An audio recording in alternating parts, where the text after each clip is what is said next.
Think about an ordinary onion sitting in your kitchen. It seems simple, but its layers hold a secret about how living things, including us, are actually built. If you peel off a tiny transparent piece of that onion skin, add a drop of red dye to make things visible, and place it under a microscope, a hidden world suddenly appears. Take a look at this image from a science textbook. See that repeating pattern of tiny rectangular compartments lined up like bricks? Scientists call these tiny compartments cells. In fact, the word cell originally comes from a Latin term meaning small room. They are the smallest, basic building blocks of life. The same rule applies to your own body.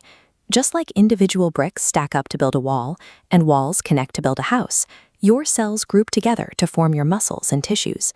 Those tissues form organs like your heart or lungs, which eventually build you. Now, those onion cells we just saw all look like identical little boxes. But inside a human body, cells have to perform highly specialized jobs, so they take on wildly different shapes depending on their assigned tasks.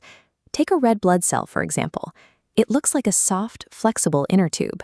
That specific shape allows it to easily fold and squeeze its way through your narrowest blood vessels to deliver oxygen. But if we look at a nerve cell, the shape is completely different. Nerve cells act as the biological wiring for your body. A single nerve cell can stretch up to an entire meter long, reaching all the way from the base of your spine down to your toes, so your brain can send instant messages to your feet. Your body functions as a coordinated ecosystem of trillions of these shape-shifting entities, each one designed for a specific mission. Once we pass the outer layer, the cell is filled with cytoplasm, serving as the landscape for a bustling microscopic city. Inside this fluid are the city workers, called organelles. The outer boundary, the cell membrane, acts exactly like a security gate. It checks what is trying to enter, allowing nutrients to pass through while pushing waste out. Deep inside the center sits a large, distinct structure. Think of it as the mayor's office, the nucleus. Inside is your DNA. This master instruction manual issues orders and controls every action the cell takes. A single cell operates as a highly organized society, following instructions from its core to keep your body functioning. In this diagram, you can see a bean-shaped structure called the mitochondria. It takes the nutrients from food and converts them into pulses of chemical energy, making it the powerhouse of the cell city. Now, look closely at these tiny dots along the inner pathways. These are ribosomes. They are miniature protein factories, snapping simple blocks together to manufacture the physical materials your body needs to repair itself. Once those materials are built, they travel along the endoplasmic reticulum, a complex maze that acts as the cell's internal highway system.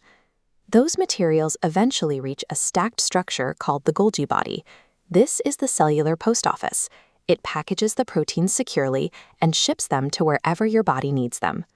To prevent the city from choking on garbage, specialized cleanup crews called lysosomes patrol the fluid, breaking down trash and recycling old parts.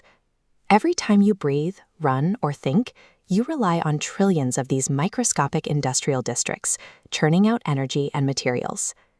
Let's bring back that plant cell from the onion we saw earlier and put it side by side with our animal cell. Animals and plants have completely different ways of staying alive. We can walk around to find our lunch, and we have hard bones to keep us standing upright. Plants cannot move, and they don't have skeletons. Look at the plant cell.